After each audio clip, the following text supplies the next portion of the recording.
In 2009, a post about the death of an ordinary internet user appeared on Reddit with a short headline.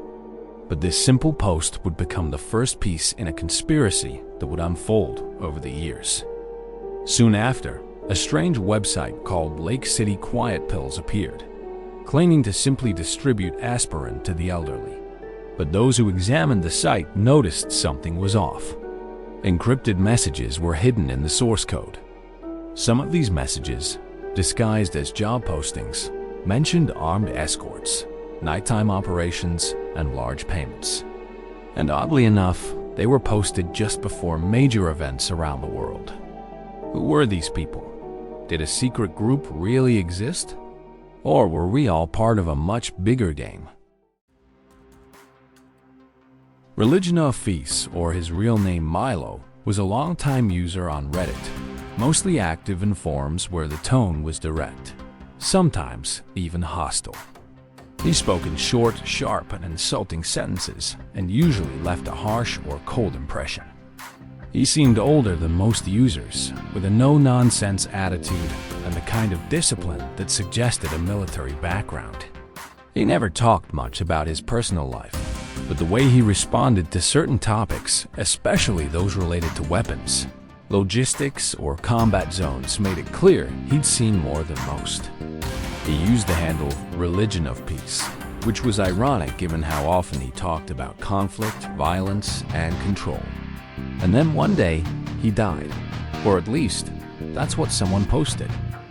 But that's not where the story ends. Because not long after, users started digging into the site he left behind.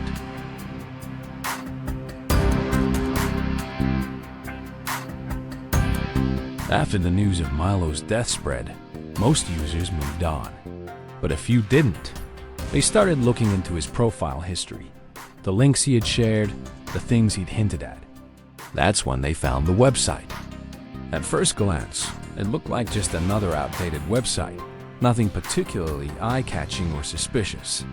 But as users began examining the source code, things started to feel off. Hidden comments, strange file names, and blocks of unexplained text raised red flags. Some of the embedded data pointed to real-world dates and locations that couldn't be brushed off as coincidence. The deeper people looked, the more it seemed like the site was a front for something hidden in plain sight.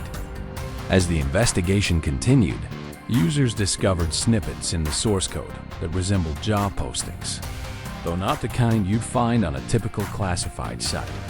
These listings were cryptic, written in a concise and cold tone, often referencing specific timeframes, skill requirements, and compensation in unusual currencies.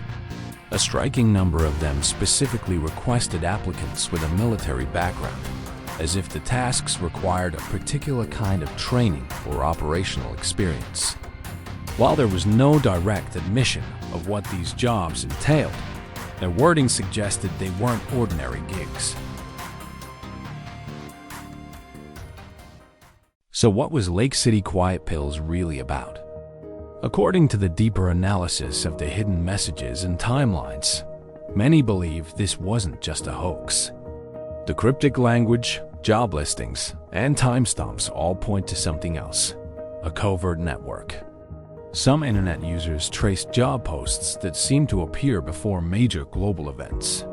A message about discreet transport showed up right before a political assassination. Another mentioned overnight cleaning, just days before a disappearance in Eastern Europe. Coincidence? Maybe. But then, why were these messages hidden in HTML source code? Why use phrases like wet work and low noise? The language wasn't random. It mirrored military jargon. And that leads to one of the biggest theories. That Lake City Quiet Pills was a hub, a digital meeting point for ex-military contractors, men with experience, men who knew how to operate silently. Some even believe the name Lake City Quiet Pills refers to actual ammunition manufactured in Lake City Army Ammunition Plant in Missouri. The idea is chilling, that a Reddit user, Religion of Peace, was using a meme-sharing site to coordinate assassinations and Black Ops missions. It sounds insane, but everything about this story is strange. And the deeper you dig, the darker it gets. To this day, no one has proven what Lake City Quiet Pills really was. Some still believe it was an elaborate IRG, an alternate reality game, created to troll or entertain. Others are convinced it was real, that the site operated as a covert job board for contract killers and ex-soldiers. What we do know is this: the messages were real, the code was real, and the timing of certain events is hard to ignore. This story is a reminder that the internet is full of shadows, and sometimes the most dangerous things aren't in plain sight. They're buried, just a few lines of code deep.